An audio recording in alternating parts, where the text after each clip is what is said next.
भारत में हर साल लगभग 13 से 14,000 स्टूडेंट सुसाइड कर लेते हैं और पिछले 10 सालों में ये संख्या लगभग 65% तक बढ़ चुकी है।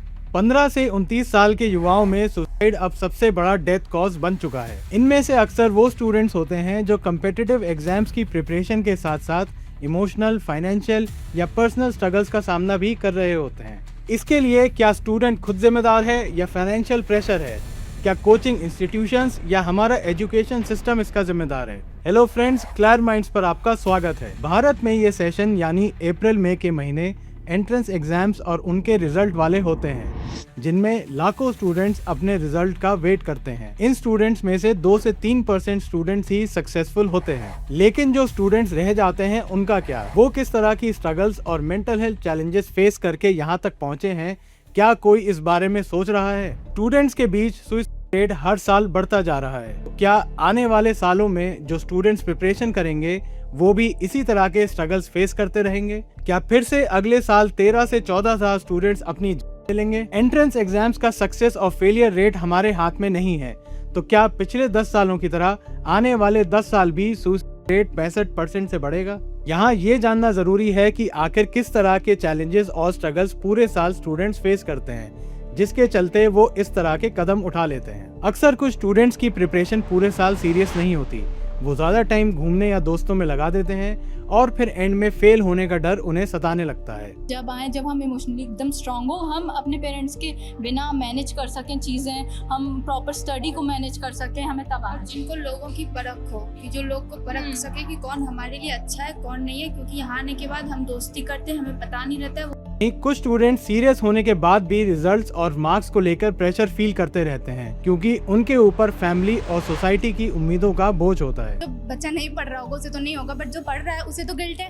अब अगर वो अपने पेरेंट्स से भी डर रहा है, अब उसके पेरेंट्स ने देखा, बोल दिया कि तुम पढ़ क्या रहे हो, तुम कोटा में कर क्या रहे हो, इतना पैसा मैंने लगा दिया, क्या है, तो वो क्या करेगा? कोचिंग तो ठीक है, वो तो इस वजह से हो जाता है कि हाँ लेवल टेस्ट का ज़्यादा है, नहीं कर पाए तो वो ठीक है। बट अगर जब घर से ऐसा सुनने को आ जाता है ना, और सेकंड चीज़ रिलेटिव्स, तो बहुत सारी चीज़ें मिलके बच्चे को ऐसा बनाती है। सोसाइटी जो बहुत सारी प्रॉब्लम्स होती है। स्टूडेंट्स के बीच कंपटीशन एग्जाम से पहले ही शुरू हो जाता है, क्योंकि कोचिंग इंस्टीट्यूट्स अपने प्रोसेस के चलते स्टूडेंट्स को टॉपर और बैक बेंचर का टैग दे देते हैं, और फिर इंस्टीट्यूशंस का मैक्सिमम फोकस टॉपर्स पर शिफ्ट हो जाता है, क्योंकि कोचिंग की मार्केटिंग में यही सक्सेस रेट काम आता है। आपको टॉपर्स बैच में डाल दिया गया तो आप पूरे साल टॉपर्स बैच में रह रहे हो, आपको उसको भी मेंटेन करना पड़ता है। अगर आप नहीं परफॉर्म करो तो फिर आपको निकाल दिया जाएगा, तो ऑब्वियसली मेंटल हेल्थ पे बहुत फर्क पड़ता है और बच्चे ऐसे स्टेप लेते हैं। कई बार स्टूडेंट्स अपनी मर्जी से नहीं, बल्कि फैमिली लेगेसी, फाइनेंशियल स्ट्रेस या सोसाइटी नॉर्म्स, जैसे घर में सब डॉक्टर हैं या शर्मा जी का बेटा तो IITian है, इस तरह के प्रेशर में कॉम्पिटिशन्स की तैयारी कर रहे होते हैं। इतनी सारी चीजों के बीच सपोर्ट की बजाय हर तरफ से एक ही सवाल आता है,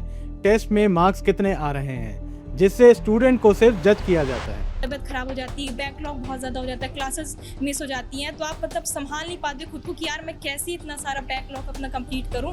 अब ये पता है कि भाई घर वाले तो इतने एक्सपेक्टेशंस हमसे रखे हैं, कोटा में रखे हो, अगर इतने कम मार्क्स आ रहे हैं और उसके ऊपर ऑलरेडी गिल्ट है। अब उसके पेरेंट्स ने देखा, बोल दिया कि तुम पढ़ क्या रहे हो, तुम कोटा में कर क्या रहे हो, इतना पैसा मैंने लगा। इन सब चीजों के चलते धीरे धीरे प्रिपरेशन पढ़ाई से ज्यादा प्रेशर बन जाती है। और अगर प्रॉब्लम हर साल सेम है तो सोल्यूशन कब आएगा? आखिर कब तक एक एग्जाम का रिजल्ट एक स्टूडेंट की जिंदगी से बड़ा होता रहेगा? ये स्ट्रगल स्टोरीज और बढ़ता हुआ सुसाइड रेट तब तक नहीं रुकेगा जब तक आप और हम मिलकर एक स्ट्रॉन्ग स्टैंड नहीं लेते। यहाँ एंट्रेंस एग्जाम्स का सक्सेस रेट बढ़ना और कंपटीशन का कम होना हमारे कंट्रोल में नहीं है, लेकिन एक चीज बिल्कुल हमारे हाथ में है, और वो है स्टूडेंट्स की मेंटल हेल्थ और उनकी जिंदगी। ये बात सिर्फ स्टूडेंट्स या पेरेंट्स तक सीमित नहीं है। कोचिंग इंस्टीट्यूट्स को भी अपने सिस्टम में बदलाव लाना होगा, जहां अब सिर्फ रैंक या रिजल्ट से काम नहीं चलेगा।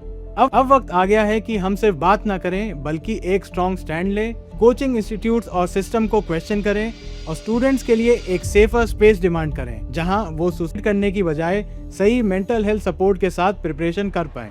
सॉल्यूशंस की बात करें तो सबसे पहले जिस एग्जाम की प्रिपरेशन करनी है उस पे स्टूडेंट्स और पेरेंट्स दोनों को अग्री होना पड़ेगा। अगर स्टूडेंट का इंटरेस्ट किसी और फील्ड में है तो उसे सुने और ज़बरदस्ती अपनी मर्जी के कोर्स में एनरोल ना करें। इससे स्टूडेंट कभी वो रिजल्ट नहीं दे पाएगा जो आप चाहते हैं। करते रहे, अगर आप मेहनत करेंगे तो आपको मंजिल ज़रूर मिलेगी। आज नहीं, कोई देर थोड़ी देर से मिलती है, लेकिन आपको मंजिल ज़रूर मिलती है। और ऐसा भी नहीं है कि मतलब अगर आपको नहीं मिल रहा है तो आप बिल्कुल कि मैं तो डॉक्टर ही बनूंगी, मैं मेरी ज़िंदगी बर्बाद है डॉक्टर बने में ना, ऐसा ना सोचे। बहुत सारे कभी कभी ऐसा होता है कि हम चाहते हैं ज़िंदगी हमें ये दे, पर कभी कभी ज़िंदगी ने बहुत खूबसूरत चीज़ें प्लान करके रखी होती है हमारे लिए, और जब ज़िंदगी अपनी प्लानिंग दिखाती है तो इतनी अच्छी होती है कि हम खुले दिल से उस चीज़ को अपनाते हैं।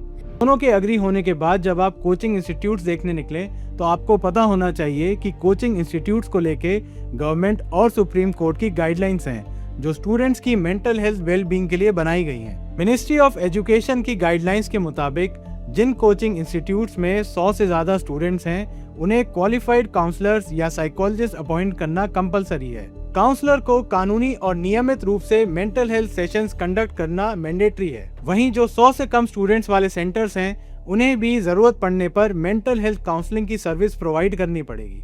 यहाँ काउंसलर्स की रिस्पॉन्सिबिलिटी है कि वो स्टूडेंट्स के एकेडमिक प्रेशर को एड्रेस करें, मेंटल हेल्थ को प्रमोट करें और करियर चॉइसेस में मदद करें। स्टूडेंट्स के लिए रेगुलर और शेड्यूल्ड काउंसलिंग सेशंस करें ताकि स्ट्रेस कम हो और सुसाइड रोके जा सके।